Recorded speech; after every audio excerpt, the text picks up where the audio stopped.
ଆଜିର ରାଶିଫଳ ଜାଣିବା ପୂର୍ବରୁ ପ୍ରଥମେ ଜାଣିନେବା ଆଜିର ପଞ୍ଚାଙ୍ଗ। ଆଜି 2026 ଫେବୃଆରୀ ମାସ 1 ତାରିଖ, ଓଡ଼ିଆ ମାଘ ମାସ 19 ଦିନ, ରବିବାର, ଶୁକ୍ଳ ପକ୍ଷ ପୂର୍ଣ୍ଣିମା ତିଥି, ଯାହା ରାତ୍ରି 3:28 ପର୍ଯ୍ୟନ୍ତ ରହୁଛି। ତାପରେ ପ୍ରତିପଦା ତିଥି ଆରମ୍ଭ ହେଉଛି।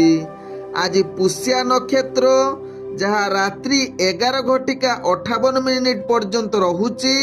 ତାପରେ ଅଶ୍ଳେଷା ନକ୍ଷତ୍ର ଆରମ୍ଭ ହେଉଛି। ଆଜି କର୍କଟ ରାଶିରେ ଚନ୍ଦ୍ର ଅବସ୍ଥାପନ କରି ରହୁଛନ୍ତି। ଆଜି ସୂର୍ଯ୍ୟ ଉଦୟ ହେଉଛନ୍ତି, ଯାହା ପ୍ରାପ୍ତ 6:24। ସେହିଭଳି ସୂର୍ଯ୍ୟ ଅସ୍ତ ହେଉଛନ୍ତି ଅପରାହ୍ନ 5:33। ଆଜି ଯୁଗ୍ନି ରହିଛି ବାୟୁକୋଣରେ, ରାତ୍ରି 3:28 ପରେ ଯୁଗ୍ନି ପୂର୍ବ ଦିଗରେ ରହିବ। ଆଜି ଘାତ ଚନ୍ଦ୍ର କୌଣସି ରାଶିରେ ନାହିଁ। ଆଜି ଘାତ ବାର ରହିଛି ମେଷ ରାଶି ବ୍ୟକ୍ତିଙ୍କର। ଆଜି ମୃତ ବ୍ୟକ୍ତିର 1 ପାଦ ପୁଷ୍କର ଦୋଷ, ଫଳ ରହୁଛି କୃଷି ସନ୍ତାନ ହାନି।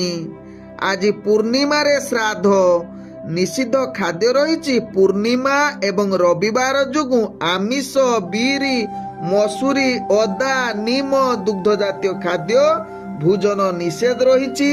ତତ୍ସହିତ ଆଜି ପୂର୍ଣ୍ଣିମା ଯୋଗୁଁ ହଳ ମଧ୍ୟ ନିଷେଧ ରହିଛି। ଆଜି ହେଉଛି ମାଘ ପୂର୍ଣ୍ଣିମା, ଯାହା ଆଜି ଅଗ୍ନି ଉତ୍ସବ। ତତ୍ସହିତ ମାଘ ବ୍ରତ ମଧ୍ୟ ଆଜି ସମାପନ। ଆଜି ଶ୍ରୀ ମହାପ୍ରଭୁଙ୍କର ଗଜଧାରଣ ବେଶ। ତତ୍ସହିତ ଆଜି ରବିଦାସ ସନ୍ଥ ଗୁରୁଙ୍କର ଜୟନ୍ତୀ।